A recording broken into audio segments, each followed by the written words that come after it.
Coraline, Simon, Jocelyn. Jean-Baptiste et Vérane. Ah, oui, c'est une idée en fait. On fait beaucoup d'actions de communication pour expliquer nos métiers, ce qu'il en découle. Et on fait des communications, on va dire, traditionnelles comme les fêtes de la terre, les concours de labour. Et là, l'idée, c'était de faire un événement qui change, qui innove, sur un lieu un peu emblématique de la région. On est là en plus, c'est bientôt les 30 ans du barrage qui a été créé en 1994. Donc voilà, l'idée c'était vraiment d'allier le sport, la santé, la convivialité et tous les acteurs de l'eau, que ce soit les pêcheurs, les énergéticiens qui fabriquent de l'énergie grâce à l'eau et d'allier sur un temps convivial qui se passera plus tard aussi avec l'importance de mettre en avant des produits locaux pour faire un repas local à midi et pour offrir ce repas aux coureurs pour les féliciter et mettre en avant les bons produits et le savoir-faire qu'on a dans le monde agricole dans la région Auvergne-Rhône-Alpes et plus particulièrement dans le Puy-de-Dôme. beaucoup de choses autour de l'eau et merci aux jeunes agriculteurs de la région Auvergne-Rhône-Alpes que la région soutient. De finir la course, pas se faire mal et participer, voilà. On a monté un club de course à pied sur Saint-Hilaire-la-Croix l'année dernière. Oui, on est prêts. Ouais.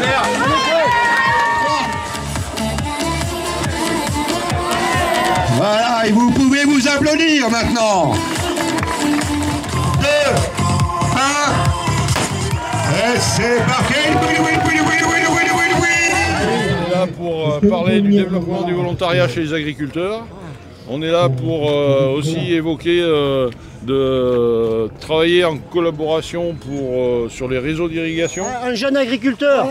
Voilà. C'est essentiel, effectivement, communication grand public pour parler de tous les sujets de façon claire, transparente et d'échanger avec les gens dans la bienveillance.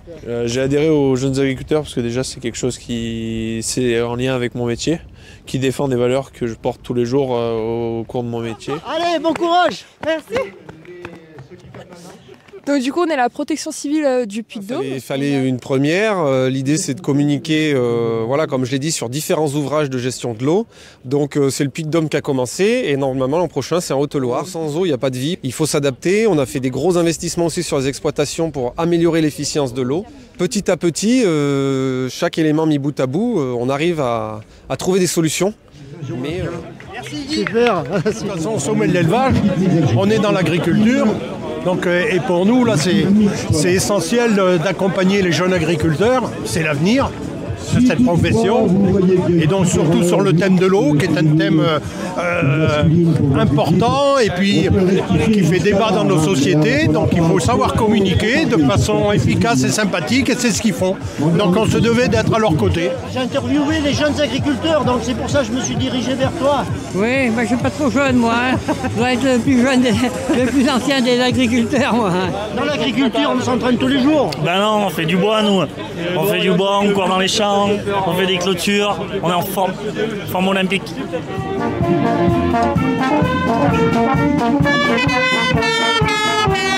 C'est un beau projet et une belle mise en avant des outils de stockage de l'eau qui, pour nous, qu'il faudrait développer sur notre département et à l'échelle de la France. Faire comprendre aux gens qu'il y a une utilité qui est multiple, qui est aussi bien pour l'eau potable à l'avenir, s'il en manque, on est capable de traiter l'eau qui est présente dans ces barrages. Pour les incendies, on est capable d'avoir du stockage, la réserve. Pour l'agriculture, c'est ce qui permet de remplir l'assiette tous les jours. Ça, les gens n'en prennent pas toujours conscience et c'est important de le souligner.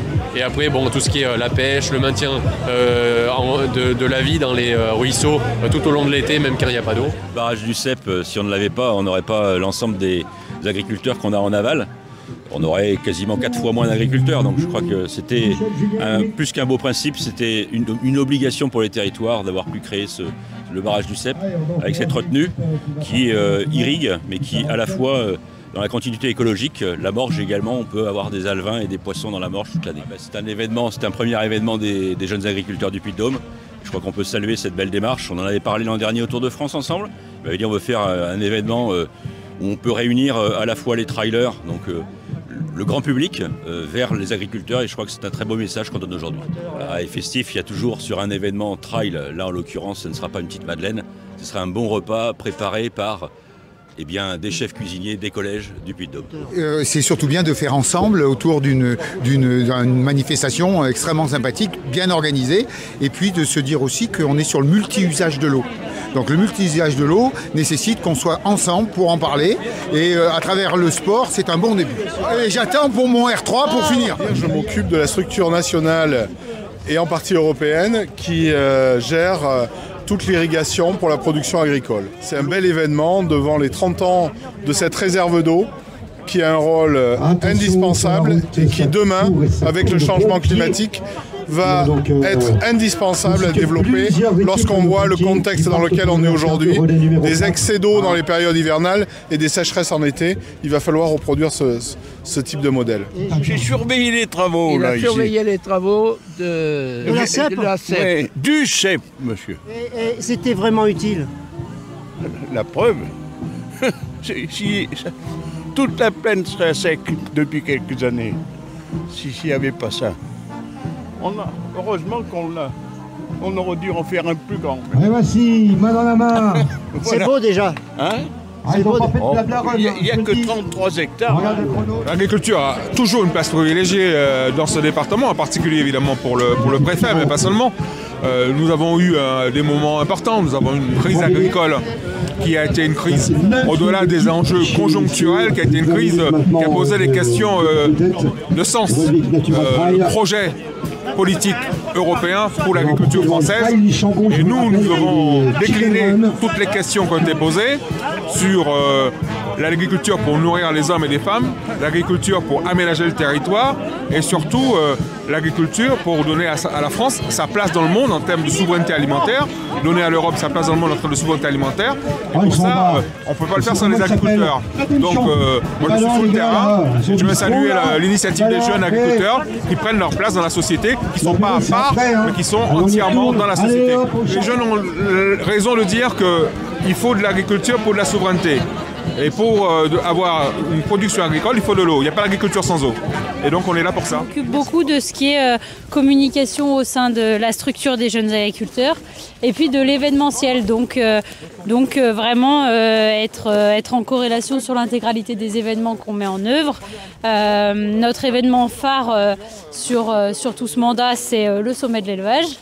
Et puis voilà, après on participe et on essaye d'engager des jeunes et des territoires sur des événements comme l'âge de Zotrail. C'est une nouvelle idée qui vient d'émerger. Il y en aura d'autres. Et il y en aura d'autres, on est jeunes. L'eau, c'est un des enjeux primordiaux de demain. Et donc, compte tenu du changement climatique, la sobriété à tous les niveaux, que ce soit l'énergie, l'eau, est devenue la règle. Donc, tout ce qui sera fait pour faire de la pédagogie et pour expliquer les enjeux est bon à prendre. Donc, moi, je salue leur action. Est-ce qu'il y en a qui ne les soutiennent pas, là? J'espère bien que non. Oui. Hein? Tous ceux qui sont là aujourd'hui les soutiennent à 100%.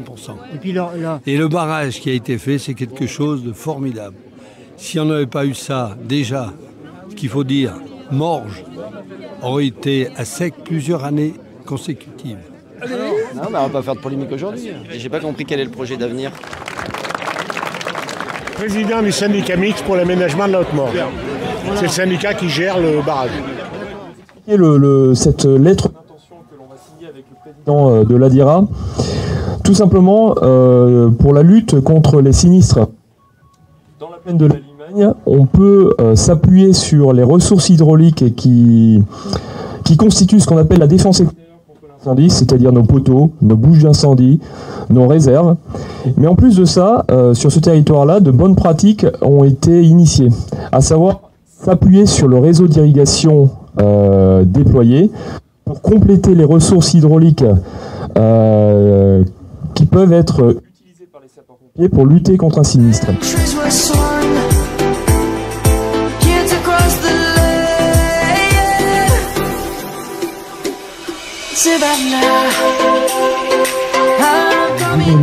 À faire votre discours avec une belle veste JA. Ce que j'ai rencontré, c'est que d'habitude, quand je vais à une assemblée générale des JA, on me fait quelques bonnes manières et notamment avoir un vêtement comme celui-ci. Je n'ai pas eu un la dernière fois, j'ai compris le contexte.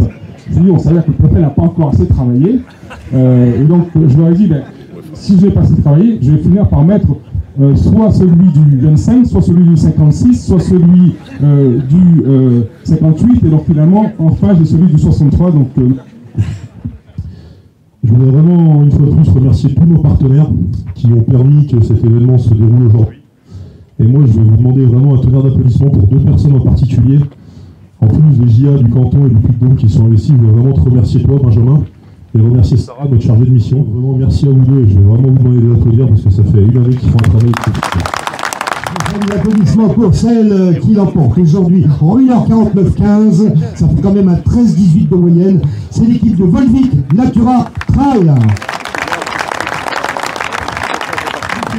Le trail du charmant Chicken Run dans cet ordre au scratch également. Et le classement des équipes, bien sûr, chez les messieurs. En se classant 10e, la toute première équipe mixte son parcours de 24 km en 2h12-19, ce sont les sangliers de la CEP.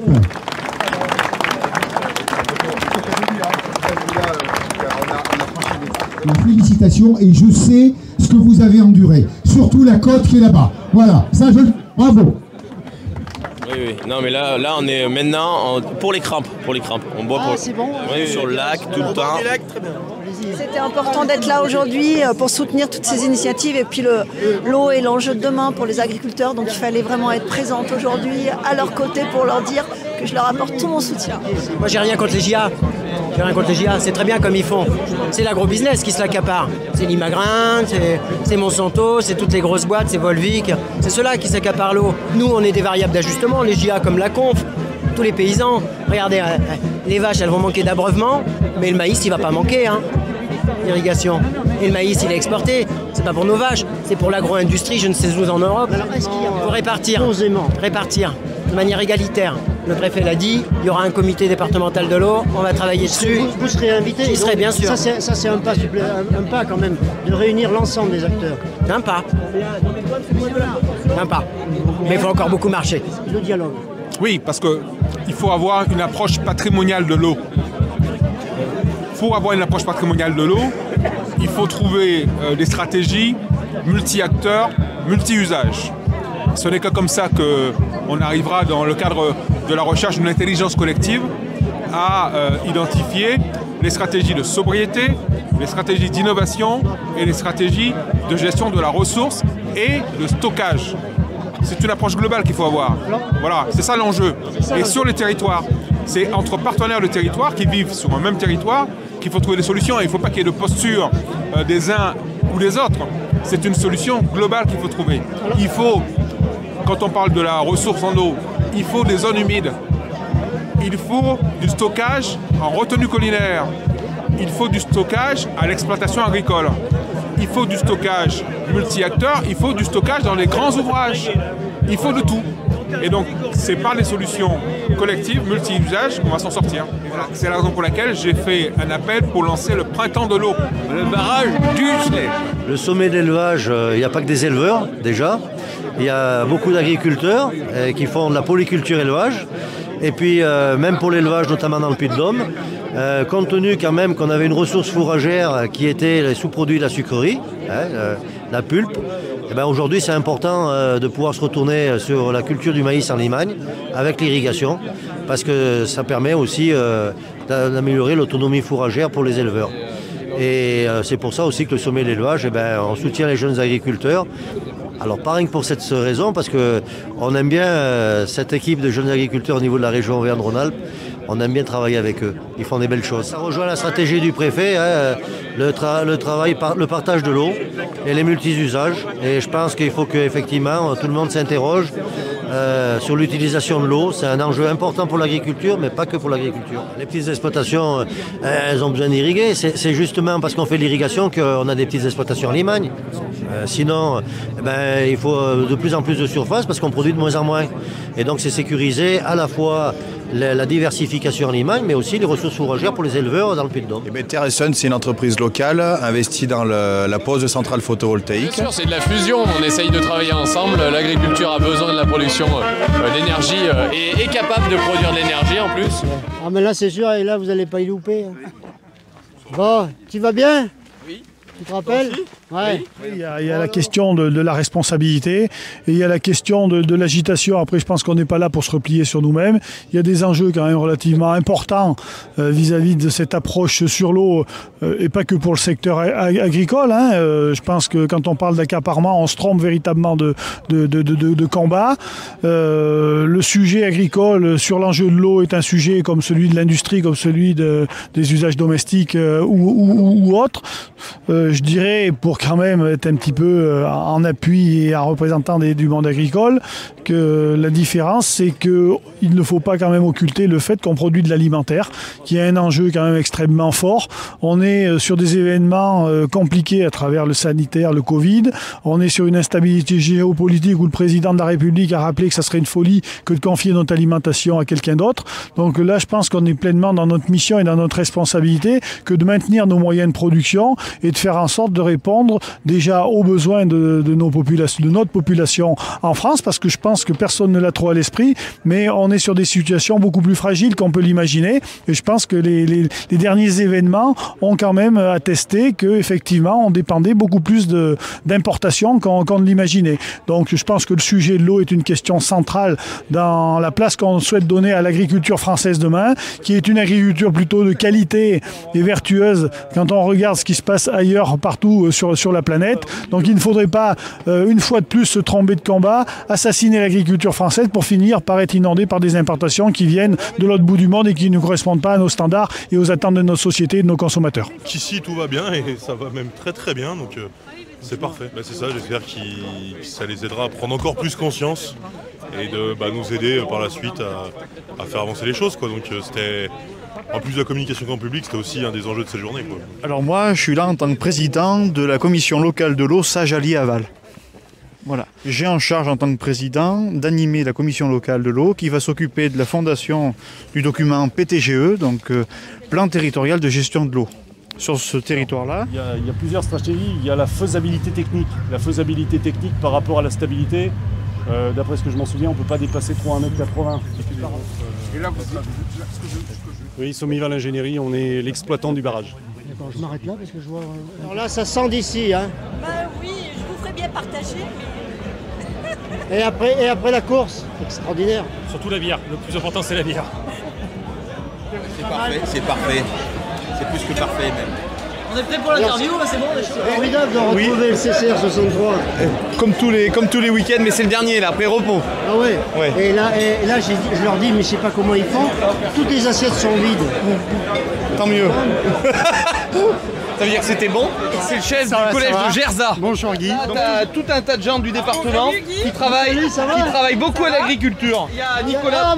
Nicolas aussi. Tu le connais? Là-bas, tu vois. tout faire, Nicolas. Tu le connais? Ah bah là, je suis obligé de le reconnaître là. Bonjour Guy, comment ça va Guy? Ça va. Alors là, t'as Cyril Menga là-bas. Il travaille à la commune de Pont-du-Château. Ah oui. David Blanchefort. Il travaille au CHU. Lequel, dis-moi? David.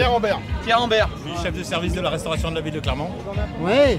Et maire de Théiette. T'as les EHPAD, t'as les hôpitaux, t'as les communes avec Clermont-Ferrand et t'as les départements avec les collèges. Il y a une bonne équipe de départ et elle va encore s'agrandir à la prochaine AG le 11 avril.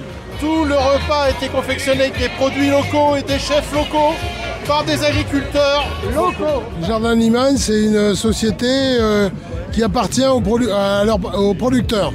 On est une quinzaine de producteurs. Alors il a une importance cruciale pour les paysans qui irriguent, pour le village. Pour toute l'économie locale. En réalité, pour la commune, il existe. C'est un élément du patrimoine local. Il y a quelques gens qui s'y promènent, il y a quelques gens qui y pêchent, mais comment vous dire autrement qu'il n'a pas d'intérêt pour l'agriculture locale. Les agriculteurs locaux sont des éleveurs qui aujourd'hui ne bénéficient pas de ce barrage. L'eau part pour irriguer la Limagne, clairement, voilà. Alors, je ne remets pas en question le barrage, néanmoins... Il y a 14 emplois à Jardin de Limagne, Jardin de Limagne n'existerait pas, voilà, tout simplement. L'eau est chez nous, l'agriculture est chez eux. Communiquer surtout. Oui, moi expliquer.